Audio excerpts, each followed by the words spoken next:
Hey everyone, Walter Bowne back again for a second video of the day. Uh, Today, I'm going to talk to you about how to write an effective book review. That's what you're doing this week. You've been reading your book. What I have up here is my Goodreads list. These are the books I've read this year. I just finished Where the Crawdads Sing, so let me pop that. Boop.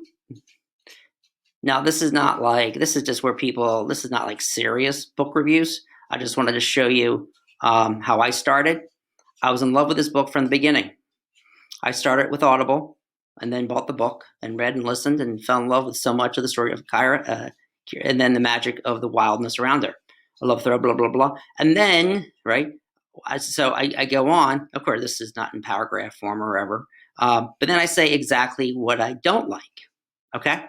And I don't want to give too much away. I mean, it's a really good book, but I had a problem when she moved from knowing what she was writing about the natural world, she's an ecologist, to the courtroom. And it seemed, some of the locals seemed stereotypical. Chase seemed like a Brock Turner type, kind of two-dimensional. And I just saw it coming, and I just was dissatisfied with the end. And I didn't like the takeaway message, or for me. Now, again, this is opinion, okay? If we take a look at a professional book reviewer, I'm not a professional book reviewer. Could be, I guess, if I'd spent my time indulging in that, but too much time teaching. This one, Can't Sleep, Let Stephen King Keep You Company, right? So oftentimes book reviews have a nice little, graphic or cartoon by Ruth Franklin. This was recent, April 19th, 2020. And then, of course, she starts with one night in the first weeks of the coronavirus pandemic, so she's using the first person. I found myself jolted awake at 2 o'clock in the morning. So she's using a personal anecdote, okay? She's not even talking about Stephen King yet. She's just setting the groundwork. And then she says, my eyes fell upon If It Bleeds, a new collection of novellas, a novella, if you remember my lecture. I don't know if I posted that yet. A short collection, it's a short, like a mini novel, right? Short, like Of Mice and Men by Stephen King. I've always been a fan of King's work, okay? I'll be talking about the ethos, right? So what have you read? If this is the first King book you've read, well, that's a very different review than having read most of his canon, right?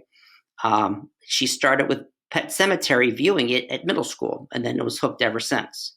And then, of course, she has these links.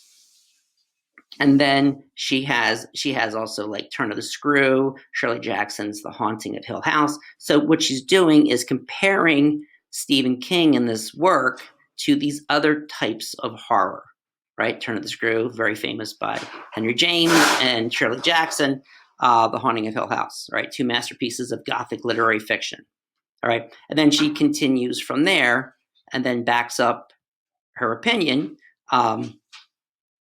with examples like right here. What's a quote? Okay. Let's move it up. Not really move it up, but let's move across the Atlantic. Let's go to the London Review of Books. And here we have a variety of book reviews. Underlying Conditions, right?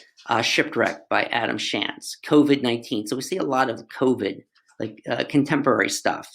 Arrives at the moment when the global village is a financial reality. So it isn't a secret that China's debt trouble. But so there's all different ways to begin, okay? And all these are professional book reviews, right? Let's take a look locally at the Philadelphia Inquirer. Novelist Don Wilson goes short and succeeds wildly. So this is a good headline title because we have the subject, novelist Don Wilson goes short. Okay, so this might something about it's not that long, but the book is successful. So this is going to be a successful book review, right? So I already know about the review just based on the first headline. All right. Here we have broken by the author, publisher, how many pages, and the price, and then reviewed by. So what I would like you to do for your book review, is to have it like this, right? The title, the author, publisher, how many pages, because that, if you're a teenager and you see like 752 pages, you might not want to read that. But as a reviewer, you say, listen, they go by fast. It's like Harry Potter. Don't be discouraged by the length. It is well worth the ride. Okay. And then reviewed by your name. Okay. Let's take a look at this person's. Let me give Bruce De Silva's. He does quite a bit for the Inquirer. Don Winslow, whose work includes a dozen of the finest crime novels written in the last 20 years, displays all of his strengths. Okay, so here we have a non-restrictive clause that could be taken out. All right, if you've watched my comma video, you know what I'm talking about. Don Wilson displays all of his strengths. He's written these in the last 20 years. So he's given background information about Don Winslow, right? The book I was reviewing, where the Crawdads Sing, she's in her 70s. That's her first novel, right? And that's a pretty amazing first novel, right? So starts off with author information and then continues. And when I say, keep your sentences 1, 2, 3 sentences in length, look at this, guys. Again, I know what I'm talking about, right? Look at that. Look at that. This just aids the reading. Imagine if this was just one giant clump. People wouldn't read it. It's just too inaccessible, right? So cut your pizza into 16 pieces. That way people will eat more of it. It'll be easier to digest. Okay, so let me review what I just talked about and how to write an effective book review. All right, I have 12 points. Number 1, make sure you have read the entire book. Stephen King may be awesome, but then come those last few chapters and you're disappointed. Maybe not. The Phillies may be winning 8-2 in the 8th, but then lose in the 9th. You cannot review a football game if you have just watched the highlights. All right. I kind of know if you are just phoning this in or just giving a summary that you found on Spark Notes, the summary on Spark Notes, or watching, the football clips, the highlights on ESPN. You didn't enjoy that football game. You just wanted to know the basics. But, this is not about that. This is about being able to do a professional book review and then back it up with your claims. Right. Number 2, you need to know your stuff. I love reading history books. I know so much about history. So I feel like I have a background knowledge to do a review justice. I could compare and contrast other books on Washington, Lincoln, etc. A food critic really should also be a trained chef, right? I could give a review, but if I'm a trained chef, I know that, this spice was probably used too much. This other spice was would have been used better, right? You need to have a trained palate. I also read a lot of nonfiction, or I read a ton of fiction, but I would not really judge a book of mystery, as that is not my usual genre, right? I could, but that's outside of my area of expertise. Could I make an informed decision about what Jane Austen novel stands out among her 6 major novels? Of course. I also know a lot about rock and roll and the history of rock and roll. And so my review of Post Malone or Drake would be worthless. What do I know about, rap? Not much, right? It's all about your ethos, your credibility, right? Number 3, start with a clever hook, like I showed you. I've showed you examples. It can be an anecdote. It can be a news peg. Start with a current event. Tie the book to the current event. It can be a personal anecdote like we saw. It can be historically tied. It can be ironic, humorous, startling, general claim of surprise. Make it catchy and relevant. And short, right? People have a very short attention span, especially stuff they're reading online. Number 4, you need to know the author, just like we saw in that one piece. The title of the book, the genre, mystery, horror, whatever it is, and when it was published. Was it last year? Was it 2018? Or was it in 1815 like Jane Austen? The setting, are we in Iraq? Is it in the future? Why is the setting essential or non-essential?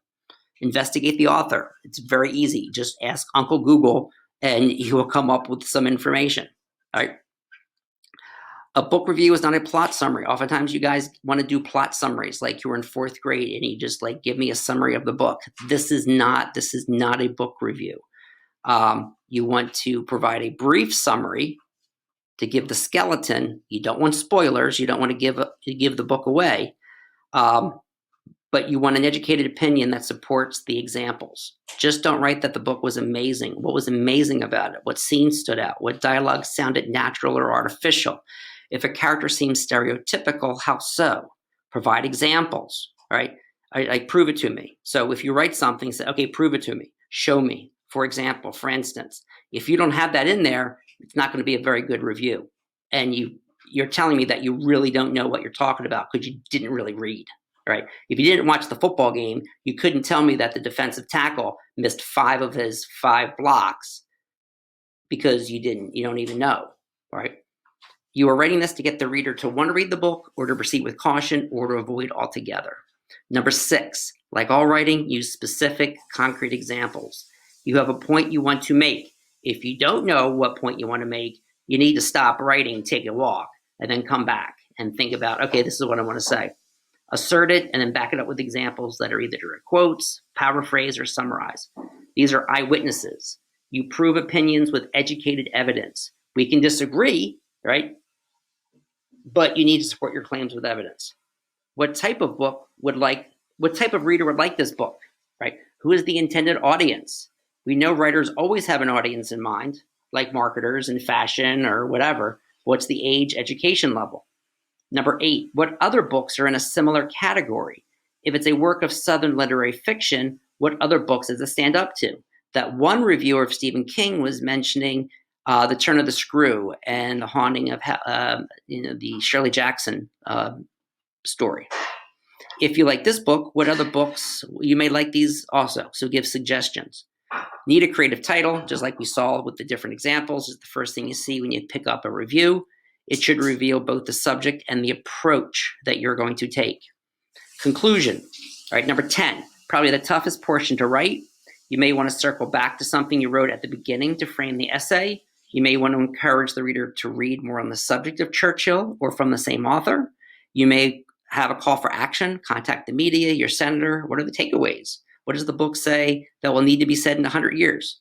What aspects may make it a classic? Right, number 11, keep the paragraph short. As I've said before, 3 sentences maximum. Make sure you have effective transitions between those paragraphs, little bridges that link each paragraph together. Number 12, keep in mind comma usage, mechanics, and vary that sentence structure. We'll be working on all 3 of them. If you're new to Down with Bowne, look at my old videos, and I have plenty of stuff on this. Use examples that we have reviewed with parallel construction. Use allusions, metaphors, analogies.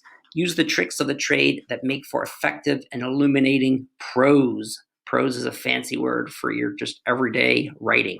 But try not to make it every day. Make it amazing. Number 13, have your audience in mind. This is not the New Yorker crowd. It's a high school crowd. Do not write over their heads, but do not dumb it down. You may want to refer to things the reader may know. The average high school kid, all right? And what is the cultural milieu? Okay, so have fun with this. Again, a good book review, as we've seen in the examples I have, depending on the publication. The Philadelphia Inquirer is going to be about 600 words. A review in the New Yorker is going to be 2 or 3 pages, maybe even more. You're not at that level yet, and that's like 3,000-4,000 words, maybe even more. But I would say 600 to 700 words. And I'd like to publish the best in the Voyager. So, and then maybe even outside of the Voyager. So have fun with this. Make sure you know what you're doing. Make sure that novel is finished. Any questions, please let me know, guys. Take care and be safe. I'll see you soon.